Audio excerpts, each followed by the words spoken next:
They are called harmful algae blooms, and they can make your drinking water toxic. Yeah, that's right. A group came to the Capitol today to say that algae is a statewide problem, and it's even in the water here in Albany. Asa Stako joins us live here in the studio. Asa.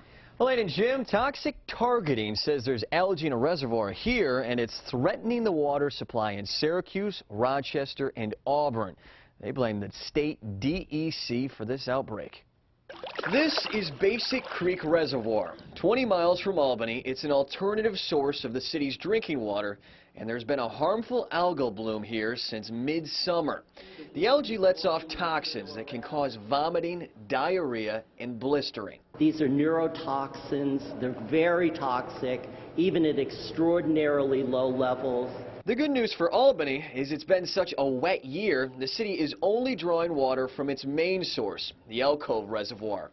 Not all cities can say the same, and toxic targeting is blaming the DEC for a statewide algae problem. Total lack of enforcement, and now we have drinking water contamination on a level that's unprecedented in our state's history. Harmful algal blooms form in warm weather from too much phosphorus or other nutrients.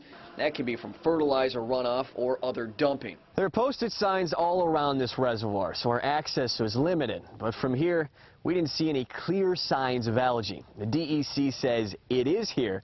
So the next question for them is, how do they clean it up? Weather patterns are promoting these blooms right now, and we don't expect it to dissipate until it gets cooler or some weather patterns change. DEC says algal blooms are hard to treat. If it gets as bad as it is in Auburn, they'd have to use carbon filtering. We asked the DEC if this burst of blooms is from a lack of enforcement of clean water laws. We're always enforcing our laws. I mean, we have environmental conservation officers, we have water engineers out. We're looking at the threats and the problems in these water bodies. I called Albany's Water Commissioner Joe Coffey about this. He says there have been blooms before in Basic Creek's reservoir. It's much smaller than Alcove and much more nutrient-rich. As for Alcove, he says the water there is very clean. Reporting live, Asa Stako, News Channel 13.